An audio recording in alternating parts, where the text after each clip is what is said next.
Powered by Arkansas, for Arkansas. This is Inside Arkansas Football. Welcome into the Inside Arkansas Football postgame show presented by Saracen.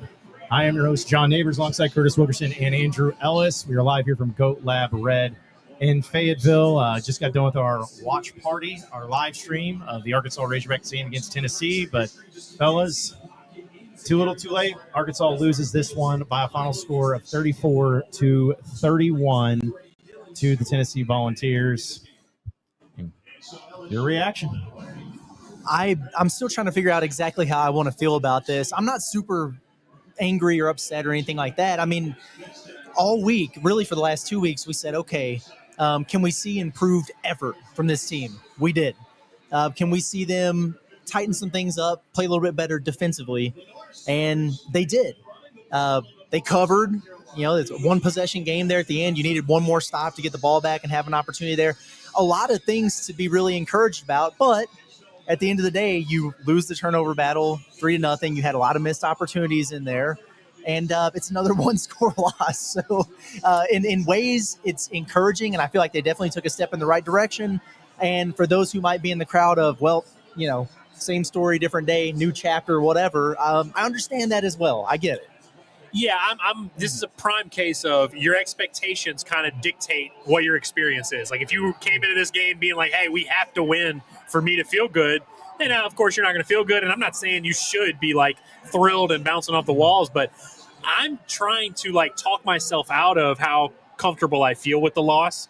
And maybe that's just because we've been conditioned to this over time and we've seen much more brutal and much more devastating and high stakes losses. The thing that we didn't really know coming into this game is just kind of what version of this Razorback team would it be? Would it look closer to that team that had a chance to beat Ole Miss, or would it look like the team against Notre Dame that was completely checked out? You could tell pretty early this was not a checked out team. They were definitely there. There was a little bit of life, had a little bit of that interim coach spark, that interim coach bump that we always talk about. The more I think about the game, the more frustrated I'm going to get. And there's plenty we can nitpick and plenty. I mean, we're going to get into it. Your offense just simply can't go completely silent there in the third quarter when the game was kind of up for grabs there. And that's when Tennessee really took control of it. But big picture, in terms of looking at the rest of the season, which I'm not ready to completely turn the page and look ahead now, I'm just glad that I saw a Razorback team out there that I look at and I say, you know what, if they take that team in to the remainder of these 6 games, they're going to have a lot of chances to win some football games. They'll give themselves a chance. That's what Arkansas did today. They gave themselves a chance to win, but giving yourself a chance isn't enough. And I'm not telling fans, hey, you should be thrilled with this loss because you had a lot of missed opportunities there.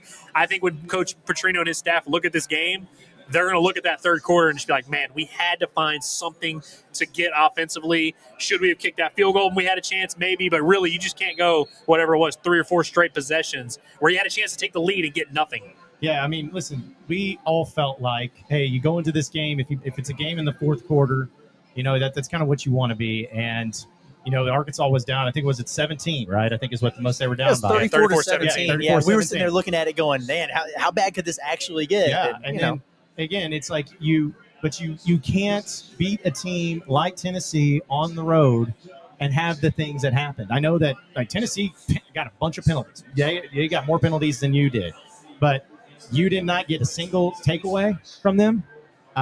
You had not only just the offensive problems in the second half, but you know you went for it on fourth down, which I think at the time it's kind of like, hey, you get it, but you didn't get it. And then you had the Braylon Russell fumble. Those are just the little – it goes back to the little things, man, the little things that will keep you from beating this team. And I think I'm keeping it in perspective of you fired your head coach, you fired an entire defensive staff, and you go out there and you competed. And again, moral victories, whatever. But it's like my bar was pretty low for the team as far as, hey, because all it would take is one bad play in the first half, and I'm like, this team's going to be cooked. Like they're going to get their hands handed to them. It's going to be bad. But you fought. And – you know, again, it's no moral victories. You want to win. You should have won in some cases, but I don't feel any differently than what I did before the game about the rest of the year. It's just nice to see the team fight. That's what it's just nice to see that at least. Yeah, it was, man. And you know, the first turnover that they had there, it would have been very easy for them to taste that adversity again and fold, and all of a sudden it unravels on you like it did against Notre Dame. You were playing in front of 100,000 in a hostile environment, so that was very much on the table based on everything we had seen from this football team up to this point. So, yeah, I am encouraged that they didn't give up. And then even when it got 34-17, you could say, well, Tennessee was trying to take the air out of the ball, and they were playing conservative, and Arkansas was able to take advantage to get back in. I saw a couple people call it gifted for them to get back in it. At least they did it. You know what I'm saying? Like, it could have unraveled. So, no, like I don't like moral victories. And, yeah, I'm pissed that they didn't win the football game, but this could have gone really, really poorly. I'm still excited to watch this team, man. And, like, I know people are irritated with, like, it's more of the same. And, yes, it is. It absolutely is. Yes, it's another one-score loss. Yes, the damn fumbles continue to be a huge problem. The head coach change, not the players who are fumbling the football there. And it's like, I understand we can call it a culture thing or do whatever we want to spin it, but like the same guys who've been fumbling the football over and over and over are still the ones with the ball in their hands with the opportunity to do it. And they worked on it with Sam Pittman. It just didn't carry over into the game. They were still putting it on the turf. They've worked on it with Bobby Petrino, but they were still putting it on the turf. That's not going to change overnight. That doesn't mean you can't be frustrated about it, but if you expect it to be the Hunter Yurachek pixie dust and all of a sudden all those problems, poof, they go away, that's not how this works, man. So they could have got their asses blasted today. They didn't. So from that standpoint, I'm okay. Yeah, I mean, it wouldn't have been stunning at all. I mean, we would have been disappointed, but it would not have been stunning if Arkansas had just showed up and was completely lifeless, didn't have any effort in there, and it just kind of looked like a continuation of the second half against Notre Dame. I didn't expect that to happen, but it was certainly in play. Like, it's when you have an interim coach, when you fire 4 guys on a staff, it's very possible for the team to just completely give it up. And so that's encouraging. I'm not trying to give these guys credit for not quitting from the outset, but like that's encouraging that we at least still have a football team that's going to try and win. Now, of course, it's also possible that this was their last ditch effort and now they're going to quit. So we'll kind of see how this plays out. But there's no matter what, we're going to look back at this season, no matter what it ends up, whether it's 4-8, 6-6, whatever, we're going to look back and see a season of missed opportunities and see a Razorback team that had a chance to win some big games and couldn't quite do it. And moving forward, that's something you still have to be very concerned about is, can this team win a close game? Can they win a one-score game? Can they handle that adversity? But you mentioned them, this was really the first time we've seen them all year get hit in the mouth and really face actual adversity and not completely fold. And so, look, I'm not saying we need to give these guys a crown for doing that, but that's at least something that we really haven't seen from this Razorback team before. I also think this performance is going to age pretty well with what Tennessee did. They didn't play well at all today. They're going to play probably better in some games down the stretch. And honestly, I come back to what I was saying early on, which is that if you extrapolate this exact Razorback team, they probably beat Mississippi State. They probably beat Auburn. I don't know what they're doing in their game. They're going to have a chance to beat some of these teams they're going to play down the stretch. Will they do it? Still very much in question. They have not beaten anybody that's going to finish above 500 yet this season. But I definitely didn't watch this game and think, okay, the rest of the season is not worth watching. They're just going to roll over and quit for the next 6 games. I tell you what, we'll get to a lot of your reactions, folks, and we'll continue to give our reactions here on the Inside Arkansas Football postgame show presented by Bet Saracen. But I want to remind everybody that OZK Insurance is the official insurance company here of Inside Arkansas, because nobody wants to deal with the hassle of shopping around. You don't have time for that. We don't have time for that. Nobody has time for that. So that's why we always recommend OZK Insurance. They're based right here in the state of Arkansas, and they're big Razorback fans. Even through today, they're big Razorback fans, and they shop all those multiple carriers to find the best coverage and price for you, whether it's home, auto, business, you name it, they got it. Whether it's Saturdays at Razorback Stadium or everyday life, you want protection that you can count on. So count on OZK Insurance and get a free online quote at ozkinsurance.com, or you can call 479-715-4200. That's 479-715-4200. It's OZK Insurance, protection made simple. And yeah, that's the thing, is I know that people are going to be very upset, and I get it because you lose. Like, it's no matter what, you're going to be mad that you're upset and you're losing. But it's like, I wanted this team, because last time we saw this team, guys, was Notre Dame, where they just gave up. They just gave up and didn't want to be anywhere. And you followed it up with this. Does this mean like, I'm picking them to beat A&M? No. Does this mean, oh man, I'm thinking they're going to win 3 or 4 games? No. But as you put it, Curtis, I'm excited to see where this goes and from here on. I'm interested to see how it plays out. I'm interested to see what they do against A&M next week. Maybe they pull a rabbit out of that. Maybe they have something to build on. Maybe the team's feeling a little bit more confident after that game in that locker room to where they can do it. I don't know, but I want to see how it plays out. And is if they would have gotten blasted today like they did against Notre Dame, I would have been just sitting here being like, guys, do we really have to follow this team for the rest of the year? Do we really have to talk about it? I'm not doing that right now. I want to see what they do against A&M next week. Yeah, me either. You know, it is what it is, man. One thing that I take away from it is that we know these guys will play for Bobby. Like the message is resonating to a degree, and it it has been for the offense. They make their mistakes or whatever. They play hard for him, but defensively, you've got a new staff in there, like a new guy elevated to coordinator. You brought somebody off the street last week. It's like, okay, they weren't playing for Travis Williams and the guys who recruited them onto the football team, and you have everything happen. Like it would have been pretty easy for them to be like, whatever, I'm just going to keep going through the motions and get through this thing. But they played hard and they made some plays that improved effort. They got enough stops like this. They gave up damn near 500 yards of offense, and Tennessee was running all over them. It's still not a good defense, man, but they kind of did what we asked, which is come up with a couple stops, in timely moments to give yourselves some opportunities to stay in a football game. Would it be cool if they could force the occasional turnover and take some advantage of that? That's probably the difference in winning and losing a game like this. But no, man, I thought you had some individual performances that were noteworthy. I like seeing, Arkansas rush for 240 yards. Tennessee doesn't have a good defense, but I've been waiting for that combination, that three-headed monster that we thought we would get with Talon and Mike Washington and Braylon Russell. All three of them pretty good in this game. So there were some positives to take away from this on the road in a hostile environment. You just didn't get it done with the win. And, boy, that would have been the icing on the cake, and we'd be going crazy right now. Remove the interim tag. Everybody be going nuts about it. You didn't get that. So you're upset and disappointed, and I am too. But, it could have been a hell of a lot worse. I mean, the last time we watched Arkansas play football, going into that Notre Dame game, obviously it ended up worse than any of us thought. But we literally wondered going into that Notre Dame game, will Arkansas even really give an effort and try and win? Like, we had to wonder if the team was even rowing in the same direction, and we found out definitively that they were not.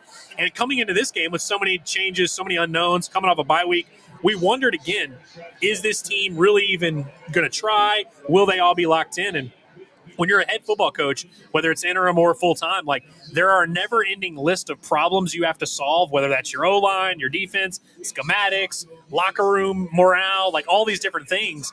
I think the good thing that I see coming out of this is there's still, of course, a lot for Arkansas to clean up. Defensively, you're never going to have to stop being on your P's and Q's and trying to hide some of these woes you have. The fumbles have to, I don't know how many times you can drill it different ways in practice, but that's something that constantly has to get better. And of course, you got to figure out that second half coming out of the halftime break. The offense has to have a little bit more juice, but these are normal football conversations that football teams figure out. And we'll see what Bobby and what's left of this coaching staff is able to do on that front. But I'm just happy that coming out of this game, we're talking about fumbles. We're talking about the second half. We're talking about the run offense. We're talking about the run defense, normal football things, rather than having a conversation that's like, will this team outright quit on their coach in the middle of the field? Hopefully we're at least done having that conversation. Yes. Yeah. And also, too, I just want to point this out. Again, I know you lost. I can't reiterate. I know you lost. But you scored more points in the fourth quarter than you did in the third quarter. And to me, that's that. I'd rather, if you're going to have points scored, it's like you want it to be where you're there in the third quarter and you get to a certain level and then you blow the lead because you can't score in the fourth quarter. I was like, this offense looked awful in the third quarter, and they came back in the fourth and scored points. They got the end zone, and that final drive that Arkansas had, Talon Green was nails, man. He looked so good in that. And again, it's like you don't want to get from behind. And we talked about the fumbles and all the issues you got to clean up. But this team did not give up. The effort's there, and I'm encouraged by them at least not bailing in, because it would have been so easy to do, dude. It would have been so easy. I would have maybe recommended it if I was on the sideline. Once they went down 34-17, I'd have been like, hey, guys, come on, it's over. Yeah, it's like, you watch your entire defensive staff and you watch your head coach, and it's like, and you're sitting there at 2-3, and you're like, why am I doing this? And they're like, nah, man, we still got something to play for. And so I think Bobby's message, whatever it was, resonated with the team of saying, hey, you guys still have something to play for. We'll see if it continues. We'll see if, how they react to this. But again, as you said, Curtis, it could have gone so poorly, so quickly, and it didn't, because here we were 2 minutes left in the game. We're like, Arkansas still kind of has a chance, and that's big for me. Yeah, I mean, you're still, what are they now, 2-4 on the season here at the end of the day? Like that's not going to change. The result doesn't change, and it's irritating, but it's kind of like we were talking about there at the end of the watch party. it's a weird dilemma to be in as a fan, because it's that old familiar feeling again of, boy, we're going to be close but no cigar. Oh, Arkansas almost won like they always do, but I'm kind of glad that we're still able to feel that way. Like we were talking about being a little bit nervous and a little bit irritated or whatever down the stretch of that game in the fourth quarter, and it's like some anticipation. Great. I'd like, give me the adrenaline for this football team as opposed to taking a nap for the second half. That way we can get started with the post-game show. Well, and I think another thing that we the elephant, I guess, in the room is everyone wants to know about the big picture direction of this football program. Yeah, we're no closer to having a resolution on that front. No, like this, right. this game certainly did not solve it. Of like, okay, this is what we're going to do, and folks, we're not going to get that answer anytime soon. I still, honestly, I mean, even regardless of what happened against A&M, maybe if you beat A&M, maybe we'll feel a little bit different. But that is still something that will not be decided anytime soon. But what we can get decided is, what are we going to do with our Saturdays for the rest of the fall? I'm happy that we're not just going to be completely miserable, because I see a team out there that like actually is still dangerous, can make some things happen. Now, of course, you do have to kind of wonder if they just maybe played up for this first game under the interim coach and if that's going to last, or maybe they had the film advantage because nobody had really seen what they were going to do. There's still these things they're going to be up against, but I'm just happy that we're in it, at least, like you said. Real quick, there's getting some quotes from Bobby Petrino's press conference. First loss. One of the things he says is just, hey, our players play physical and play tough. They're a good football team. But he also said, we got hurt with some of the protection and negative plays. Our turnovers ended up killing. Me deciding to go for it killed us too. So he's taking kind of that responsibility of like, hey, I've rolled the dice, and it's not like saying, oh, you should, what a guy for taking accountability, but it's like, hey, that was on him. He made the decision. He's like, it didn't pan out, didn't work out. Yeah, hindsight's 20/20, but a 3-point loss where you elected to not go for 3 points you probably could have gotten. Sure, yeah, absolutely. Yeah. In the moment, I could have gone either way with the decision there. I get it, but it's easy to look back on. I like that he took ownership. It sounds like he pretty much dissected it right there to me. Well, all the issues and the decision making that cost you in the end, that's what it was. That's what you have to do. In this situation is you make that decision, and when you're making that decision, whatever it is, you have to have conviction. You have to be prepared to live with it no matter what. And so, like you said, hindsight's 20/20. In fact, in the moment, you can you can pull the receipts if you want. I believe all three of us leaned toward them kicking, where we were kind of like, I'd probably prefer them to kick it. But we weren't freaking out when they decided to go for it. We were kind of okay with the decision. You roll the dice on 4th and 3.5. I think ultimately, if you had told Razorback fans, hey, you're going to have a 4th and 3.5, and that's going to kind of determine the game, they probably, I know we all feel all certain ways. Like, I think ultimately we all acknowledge it wasn't just that. And I'm glad that Bobby didn't try to pretend like that was the one call, but he did take accountability, which is nice.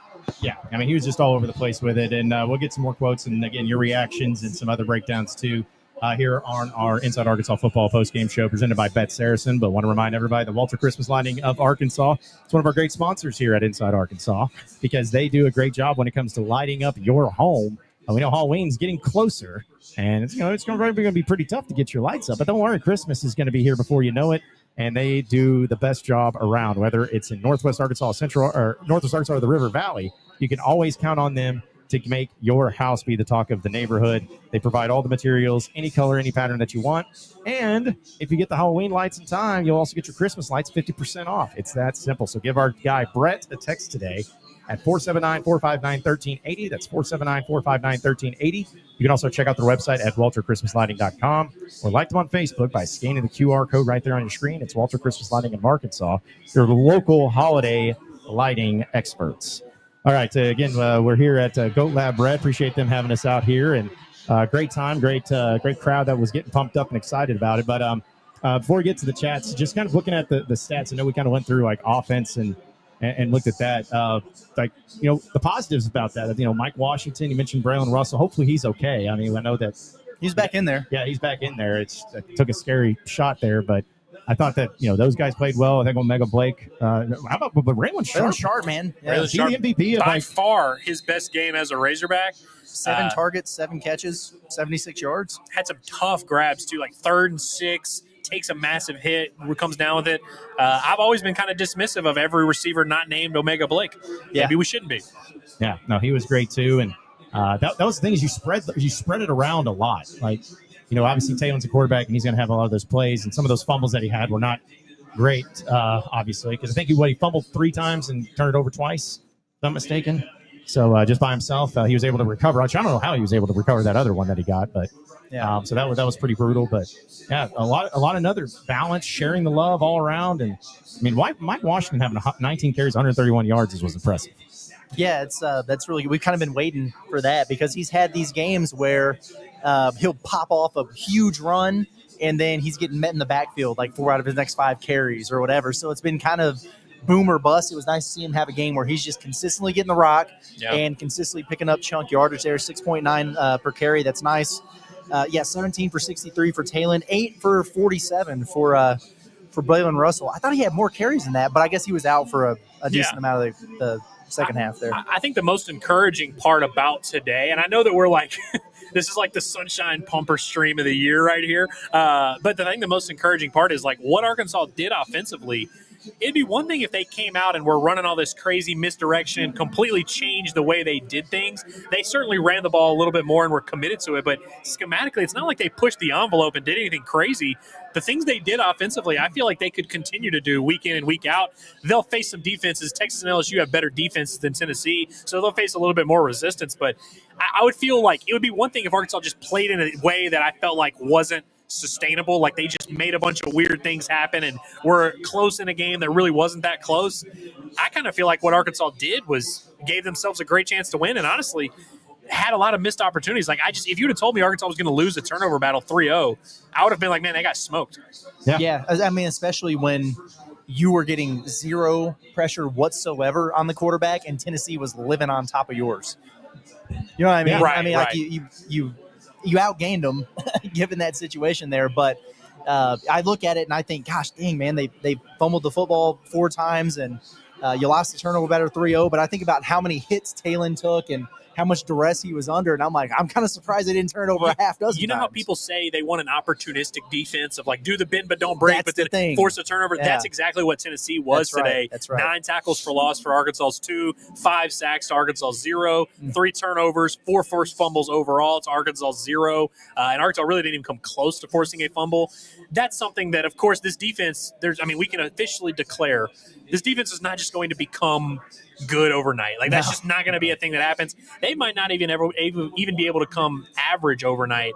But at some point this year, if they're going to win some of these games and beat someone they're not supposed to beat, you've got to get some of these bounces yourself. And it's not just a dumb luck thing. You have to be in position to make these plays. You have to try something weird where maybe you just force a quarterback to make a mistake. But I think that was the big disappointing part is that the defense, they put themselves in position to not get gashed consistently, and they didn't. But at some point, they're going to have to make some plays. I mean, have they first forced like 2 turnovers all season or something crazy like that? It doesn't feel like they have. Like, I mean, it's just I can't remember the last time they've actually gotten something to go their way. And I know it's like sometimes guys on the offense just play really well, but to me, you got to take advantage because I think Tennessee had 1 fumble, they just didn't get it. Like the Tennessee recovered it, if I'm not mistaken. I think there was 1 play where there was that way. But a couple other quotes real quick from Petrino, and then we'll get to the chat.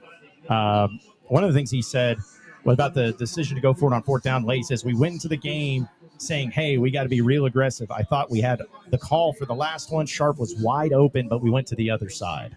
So, and then we saw, if you remember, Petrino was ripping Talon after that. Yeah. And I'm sure that's what it was about. So Fair enough. But again, it's like, you got to make the plays there. But he also said that there's a point in there offensively where they felt like they were falling apart a little bit, but they kept fighting. So I guess I was talking about the situation that was going on and trying just to keep them together. And then Petrino, of course, gives we're right there. Just got to find a way to get over the hump. So it's like, that is ultimately what they are going to have to find a way to do.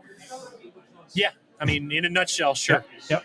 And he also says, I like what I saw from the defensive guys all week in practice. So you're going to get a lot of that. Saw some good spirits. Yep. You see some good spirits, some good stuff there too. So again, I'll be curious to see what this team looks like against Texas A&M, and I know we'll have plenty of time to talk about it and plenty of time to get into all of what's happening there and everything. But right now, it's just it's unfortunate because you lost another 1-possession game and felt like you had your opportunities, but we'll fight another day. Got to get back to it and see how it all plays out.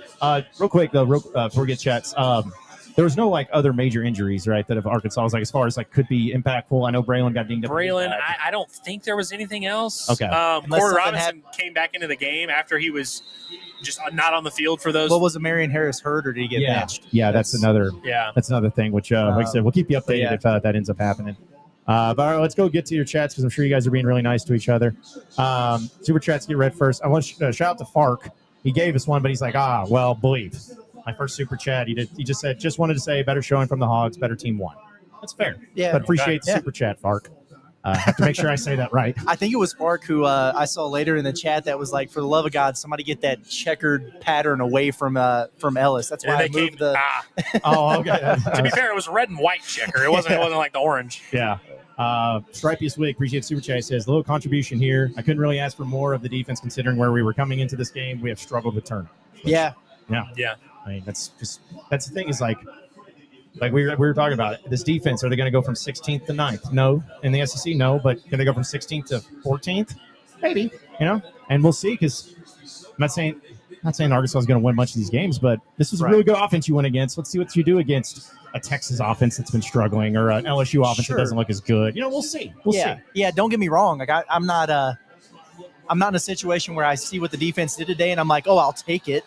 Or like, give me that or whatever. I still want them to get better, but was it a step in a positive direction? I think so. Yeah, I mean, given the circumstances, like you said, like given the situation, given the players that you have to work with, and kind of the personalities and just the situation you're walking into with a depleted coaching staff with only a few guys and bringing in guys midweek. I don't, there was never going to be a world where they just completely turn things around. And by the way, speaking big picture, though, not just about the defense, for everyone that thinks we're being a little too positive here, it's like if Arkansas does this same thing every week where they play hard, play close, but then lose close games, well, then nothing, if they do this every single week, then there won't be any fairy tale story. We'll just move on and that'll be it. Well, and I don't know, maybe I'm out of line here, and Curtis, I know you're the basketball guy, so you could tell me if I am, but remember like last year for basketball, how great Arkansas was as blowing leads and then like all the time. And then they got to the Sweet 16 and everything, and they got on that run, and it was like, okay, well, they've harnessed that, but then they did it to go to the lead. You're kind of like, there's that team we know. Like, that's kind of how this feels like with this team right now, is it's like, there's that team we know, where it's like you do it different ways, but at the end of the day, it's still that same whatever team, the ceiling is, you'll fall short of it because you will get in. So if your ceiling is 10-2, you'll fall at 8-4. If your ceiling's 6-6, you'll probably be at 4-8. I'm with you on that. Let's see. Also, Sharkansas says, all I know is good teams win and great teams cover. So, if you had we're talking. Yep, that's what you got. Heartbroken Hog says, I still believe TG will be a high-round draft pick. I don't know, man. I mean, he's going to have to really showcase in the combine and have a strong inning because you're halfway through the season. So, it's like they're going to have some opportunities, but I'm not going to go that far right now. Does he have any of that buzz about him this year? I saw a little bit. He doesn't now, but I was going to say I haven't really seen much of that, and so like to your point, is he going to drastically change his draft stock in the final 6 weeks? Maybe, probably. I mean, he's going to get drafted. I think he'll get drafted. He'll get drafted for sure. Yeah. But I mean, as far as being like getting drafted in the second or third round and all that, no, I'm not going to go to that element right here. Let's see. Phil says flying to XNA in less than 2 weeks. Going to see Arkansas beat Auburn and Cincinnati. That's going to be a fun weekend. It will be. Yeah, I'm looking forward to that. Is that game at 11 a.m.? Which game? I think so. Yeah, it is. It is. It is. Right. And then Cincinnati is Friday night? Or is Friday night. Friday night. Okay. Yeah. So, that'll be a fun weekend. That will be fun. We go. Weekend. Are we at Alumni Hall before that one? Yes. That Friday? Yes. Yeah. That's what I'm saying. It's going to be it's going to be a Woo Pig weekend if I've ever seen one. So come by Alumni Hall. We'll be there for that. Let's see. Todd Sickler says, with each loss, the players' confidence, effort, and passion will continue to decline. It might, but it didn't today. Exactly. You know what I mean? So that's kind of what I was wondering about. Was you had like, oh man, the stupid fumble against Ole Miss and you lost. That's tough, but boy, we were so close there on the road. And then you had it against a lesser Memphis team, and it's like, wow, that's a kick in the nuts. Man, we're 2 plays away from being undefeated. Well, then you just get blasted by Notre Dame. It's like, okay, this is starting to get to them. But then they responded to everything that has happened, here today. And so now the question will be, what do you have next week? Because, they probably felt really good about things. Thought, damn, man, we given ourselves a chance here. So are they going to do okay, we can get better. Maybe we're headed in a positive direction. Let's go get A&M. Or is it like, wow, it's all that just for it to end the same way. Great. And then they just kind of pack it in. I'll admit, I'll be pissed no matter what. But if this team looks just disinterested against A&M, I will be pissed and be like, all right, just drop the season. Yeah, they Just- always play okay on the road. Yeah, Like, just go listen, home. it's going to be a beautiful Saturday. You're playing A&M, who could end up being still a top 5 team. It's Darren McFadden honoring day. Like, you got like bring your A game for that. Like, don't let the last fans' home experience was trash. Don't let it become a thing again where it's like we hate home games because we suck in home games. This season is going to be a never-ending revolving door of just tricking the team into still caring. It's like, hey, no, you got to care because A&M's at home and DMAC, and then you'll play against Auburn. Well, this is your one chance to win a game, and well, Mississippi State, you can win this one, and then just continue to keeping that carrot dangling in front of them. That's right. Shout out to Hatch. Sorry, I missed this one. He says for Super Chat, says, fellas, we call this progress. They got better with Bobby P. Let's see what happens next week. So, yeah. I think they got better. I mean, they got, well, let me put it this way. They got better from where we last saw them. Yes. But this is the exact same thing that they were doing against Ole Miss and against Memphis. Like that was pretty much the same team. Really, even to it, like maybe a little bit better. I got a couple extra stops defensively or whatever, but Well, yeah, I'm with you. Well, it's also funny too because you talk about being the same team, which it is. But you think about it, it's like the Ole Miss game. It was a 1-possession game. You lost by going back and forth, back and forth, back and forth.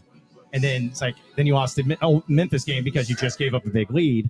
And then this one, it's like you were down and then you stormed back to make it interesting. But you just ran out of time. That's all it was. You just ran out of time. It is unique how Arkansas we've witnessed every type of loss you can possibly witness in every sport. That it still ends the same way. Weirdly, somehow we lose in a different way than we've ever lost before. Like this was the most unique possible version of this loss. Yeah. Also, Stripey Swig, appreciate Super Chat, says, can you guys comment on those fans who were yelling for KJ over TG during the game? Well, controversy. Those people are dumb.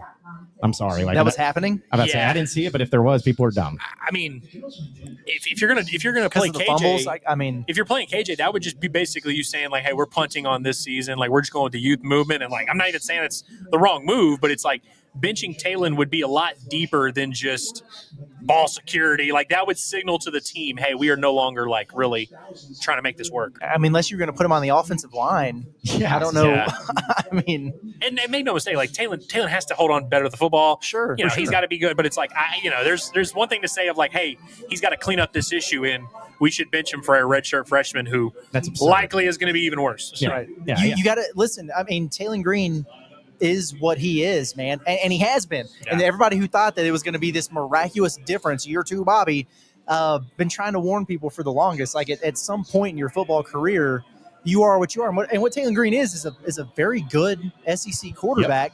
Yep. But he has a high ceiling of like his crazy improvising and his playmaking ability. But he is also going to balance that out with poor decision making and very poorly timed turnovers. That's just what you're going to get. Yep. And so you got to take the good with the bad, man. That's just where you're at. Yeah, it's like, what is it? They call it he's a home run hitter, but he strikes out a lot. I mean, that's just kind of what he is, because you're not in that game at all if you don't have Talon Green making some of those plays. Absolutely not. Like, yeah. I mean, because he was, especially in the first half, he was a problem for them trying to hold, like, his speed and getting to the outside and rolling out, and like he was a problem. But yes, holding on to the ball is big. Like if you're irritated about the third quarter or whatever, not scoring, and they said, hell with it, we're putting in KJ Jackson, Arkansas wouldn't have scored. Yeah, they wouldn't have scored the rest of the game. Yeah, wouldn't have happened. Chip, sorry if you have a super chat or chat to it, but appreciate the super chat. If we see it, we'll definitely read it. So appreciate you. Let's see. Also, Matt is over here saying, why were Razorback players flipping off the Tennessee fan base after they scored a torch touchdown? Bad look, no discipline. I loved it. I was like, I hope you are watching our watch party, because we were very pro that move, honestly. Very much so. You know what it reminds? Not exactly the thing, but you remember when Georgia wore the black jerseys and when they scored against Florida with Mark Richt, the entire team ran out in the end zone and was dancing. And everyone was like, this is bad. It's like, no, I love that, because it's like you got to show some fight. Show some fight. Oh, we got LSU South Carolina looking interesting right here. South Carolina just had a fumble that they forced inside the one against LSU, and then 2 plays later, touchdown. Arkansas could never. Let's see. Again, appreciate everybody tuning in. Appreciate we've been streaming for a while, so it's going to be a shorter post game show, but we'll have plenty of other stuff to get to as well. But also, Samuel says, "What's your final record prediction for this team now after this game?" 4-8. Yeah, I could see this team finding a way to get a couple, but yeah, I think the Auburn and Mississippi State games are going to be coin flips, basically. I think you could win both of those. I think you could mess around and beat someone you're not supposed to, but I don't think you're like, I don't You're think not gonna do all that. you're right. Yeah. Right. I think it's likely they get 2 out of those 3 options. I would say of the road games left for Arkansas, which game do you think is their best case? Because they only got 2. But like, which one do you think between LSU and Texas is their best bet? I feel like Texas. Either one of them, maybe Texas, because they're both similar in for like the reasons they are not as good as people thought they were going to be, because their offenses aren't as dynamic as people thought they were going to be. Now, LSU, it's weird because they can't run or pass downfield right now with like Nussmeier kind of hurt, but they're really good at the same time. It's tough. The way It's I something view about it, going and winning at Death Valley. I don't know. the man. way I view it is Arch has a way better team around him, better skill players He that does. can really Yeah, he does. threaten Arkansas. So if Arch is able to hit wide open receivers, Texas is going to be a harder matchup. Nuss is going to have less opportunities, but Nuss can make things happen. I mean, you watch him against Clemson. Nussmeier just basically willed things into existence, and I feel like he's going to be able to do that against Arkansas. I just feel like in Texas' defense is really good. LSU's defense is really good as well. I don't think either of those games are easy, but Texas, I think, is very gettable. Well, and also it's a bye week that you're coming off, if I'm not mistaken, before Texas. So that would plays certainly something into it. So I like this from Isaiah. It just says, I enjoyed that better than the team laughing and joking around against Ole Miss last year. It's like, Honestly, no, that's true. I'm like, obviously, I don't, I'm not actually condoning, flipping off fans and getting crazy like that. But it's like, Right. I would rather you play with that kind of edge than the I don't care, I'm laughing and smiling edge. Yeah, absolutely. Again, we'll have a few more chats here. Appreciate everybody tuning in, but want to remind everybody, Bet Saracen is the #1 sports betting app here in the state of Arkansas. We appreciate them being the official sponsor of all of our post-game coverage when it comes to Inside Arkansas football here. And remember, if a lot of you may have won some money on Arkansas today. Some of us did. Some of us may have won more money on Texas today. But the reason we won a bunch of money is because we did it with Bet Saracen. It's the #1 sports betting app in the state of Arkansas. And if you click the link in our description, or if you go to that QR code, download the app, use code INSIDEAR, you bet $25, you get $125. You're not going to get a better deal than that anywhere else. So do it with the Bet Saracen app. Again, Arkansas's #1 sports betting app. Hit that link below and enter in that code INSIDEAR and win you some money. Because, hey, if you're hating on Arkansas and you think they suck, then bet against them the rest of the way. And if you think they're great and they're going to win a bunch of games, then start betting with them, but just do it with Bet Saracen. All right, a few more chats here, too. Because, again, it's as I thought it would be, pretty polarizing in the chat. But that's nothing new after a game. Let's see. We got Lance says 3 crucial fumbles. Again, the more things change, the more they stay the same. Again, yeah, but like I said earlier, what hasn't changed is the guys who are fumbling the football. Correct. I mean, I don't know what else you can do besides the same drills. You know what I mean? Yeah. And say, hey, don't do that. Yeah. At this point, it's, Stop doing this. Well, like, please. it's like this weird thing that's ingrained in this football team. I hate to, because I'm with you. Like, it's frustrating. And as a fan, it's like, look, I don't know how you make sense of something continuing to happen to you and not happening in your favor. But like the Braylon Russell fumble, let's just really look at that play. What would you coach Braylon Russell to do differently on that play? Like, he was carrying the ball. He had it tucked pretty tight. Guy's helmet hits right on the ball. The ball comes out. And it was the second guy that hit him. Right. And he's, by the way, leaves that game injured. It's like, I'm sure we could look at that. And that was Braylon Russell's first career fumble, by the way. I'm sure you could look at that and say, well, that's just a sign of an undisciplined football team. And I'm not willing to just chalk it up completely to bad luck. But it's like, I'm more frustrated by the fact that Arkansas isn't in position to make those plays defensively than I am the fact that, balls go on the turf with Arkansas consistently. Although it is, I just don't know how you make sense of it. Yeah. All right. So I was going to read a couple other quotes, but I'm not going to call them out. But whatever Twitter accounts tweeting out quotes aren't making any sense when I'm reading them. So I'm just going to let that slide. And I've seen a handful just on Twitter scrolling by where seems like Bobby's really kicking himself for not kicking that field goal. He looks like he mentioned it a number of times. I should have done it. I didn't. I'm kicking myself for that. But see, and again, I know comparisons, but it's like that's the type of thing that you love seeing because it's like it's eating at him. He's like, man, I tried. Because here's the deal. If they get it and they get a touchdown, it's not even getting mentioned, but it's one of those plays that didn't work out. So he's like, man, because it would have been a difference in the game. And so his idea is like, that's something I was in control of that I screwed up on that could have been a difference in the game. I will also just remind folks that Tennessee ended up kneeling at like whatever it was, the 25-yard line or whatever. Yeah. It's a very good chance had Arkansas kick that field goal and we go back in time and this alternate reality, Tennessee just kicks another field goal and wins 37-34, which maybe we'd feel better about it. I don't know, but it's like I think the not forcing any turnovers and turning it over 3 times is bigger than the one play. I do too. Yeah, Flying Medic, appreciate you. Says I'm mixed. We could have won that game, and that hurts. But I'm encouraged about the improvements. I don't know why it's so hard for people to say this. It's like that is the exact right way to view it. Where you're like, man, I'm bummed out. We had our opportunities. Man, we had more opportunities than I thought. But like, I'm encouraged overall by what I saw. But like, still not satisfied. Still not thrilled. Still disappointed. I don't know why it's so hard for people to say that. It's like you got to be extremely happy or extremely sad. Yeah, just people being emotional. I keep considering the circumstances.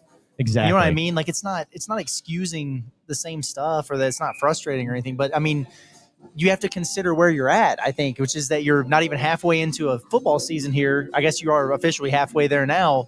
And you've had to fire your coach and your whole defensive staff because it was that big of a shit show. Yeah, you're there for a reason. So yeah, this is already pretty bad, man. Yeah. So the little things, like the small things that you can grasp onto, given the new regime change here, that could be positive. Yeah, I'm gonna point that out, man. Like it's all contextual for me. Well, and it'd be different if if this was the performance that you put up against like Mississippi State at home or something. Very different situation. Yeah, it's a different team. I mean, come on, we gotta look at it that way. Yeah, we can be disappointed about specific things, and we are disappointed about specific things, and we'll talk about them all throughout the week. I mean, we talk every day, but in a nutshell, if you're like upset at us for not being like really mad at a 3-point loss on the road at Tennessee, I mean, I don't know. Hey, look at this. Fark says, I agree with Ellis 100% on reason. No one's ever done that before. I know. That's why I wanted to bring it up for you. Big time. Let's see. Donnie just says, when your culture is losing, you don't make a play when you need it. Yes, we came back, but needed to stop to get the ball back, but could not get it. It's easy to play close. It's hard to win. Yeah. I mean, and there's a lot of truth to that. There's a lot of truth to that. But was that culture going to change overnight by firing Sam Pittman and having the interim take over with the same team that's been together since the spring and through fall camp and through all these games to get to that point? Probably not. Like I wish it would have been a different outcome, but I don't know that was it reasonable to expect that? I'm not saying that he's saying that, but right. Well, it's like also like find me a time, and maybe there is a time where you fire a coach after 5 games in the season, and then the next 7 games, the team is just night and day better. And like it never happens in college two examples, like the Edo at LSU. Yeah, is like literally the only actual example I can really think of. Yeah, and I think UCLA, I guess right now. Yeah, I guess that is true. Get the kid with the blonde hair. Whatever his son's name is. But yeah, he's Neuheisel. Neuheisel. I agree with every sentence of what that guy said, except for it's easy to play close. Because it is not easy to go into Knoxville and play a close game and have them down to the wire. But in a nutshell, yes, I do agree that it was going to take more than just 10 days of a bye week to completely shift this team's culture into a championship level mindset and mentality. That's right. Yeah, a few more here, folks, because we've been streaming a long time, so we are tired of talking. But we love you all, and we appreciate you for tapping in with us. William just says moral victories for losers. Bad defense fumbles and bad clock management costs us. I don't remember. What was the clock management issue? Yeah, not the clock management. In fact, I thought they managed the clock damn near flawlessly in most cases. Like, I would have liked them to score at the end of half. That was a big play, but like it wasn't because they managed the clock poorly. Yeah, I mean, moral victories are for losers. Otherwise, they just be victories. Right. Yeah, you know what I mean? Yeah, I don't know. I agree. I think the two statements. I'm not trying to talk anybody out of feeling a certain type of way, but I'm just trying to. Right. Like, well, nobody's why disagreeing. I'm feeling the way that I do here. Yeah. Nobody disagrees with the second half of that statement that the fumbles and stupid plays here cost them the game. Like that's objectively true. Sure. But the moral victory thing, I mean, again, y'all don't have to feel the same way we feel. I'm not actually arguing we should be like thrilled here, but it's like, if there was a moral victory, this kind of would be it. Yeah, well, my thing is, if you're pissed off and you're mad, it's like, that's fine. But if you also encourage, it's also good things, that's fine too. Like, I mean, because just think, no matter what side you're on, guess what? You're still going to watch the game next week against A&M. You're still going to be rooting for them. Like, it's still going to come down to that. The defense wasn't good. I'm not trying to say that the defense was good today. Right. It wasn't. With 500 yards, there's a lot that you have to work on. But if we can't see the improvement today from where they were against Notre Dame, in a lot of areas, I mean, are we just looking for a reason to be mad? And listen, it's also very possible that this was a 1 week thing and that they get blown out against A&M, in which case we will adjust. And if they get blown out against A&M, then we'll say, all right, man, turns out maybe that really was our last ditch effort. We move on. But we don't have to be so dead set in how we feel, man. It's crazy. How many times did Tennessee punt today? 3? 4? 4, I think. I mean, yeah, look three at or 4. that. How about that, man? Progress. A lot of It's opportunities progress. for Cam Shanks. Yeah, it was. That guy needs to learn about to do a little bit more fair catching. One of these days it's going to cost him, but man, that's brutal. Also, Jimmy says, as much as he helps, Taylor Green hurts the Hogs when he makes bad plays. Well, yeah. He definitely hurts whenever he fumbles the ball. It's not great. Who doesn't hurt their team when they make bad plays? Yeah. Of course. He doesn't need to do it. But he's always been that wild card type of player. You're 100% right. Yeah. Because again, it's I know we've been talking a lot about it, but that's just the thing. It's like you can't just be so black and white. Like everything sucks and everything's bad. All right, just a couple more here.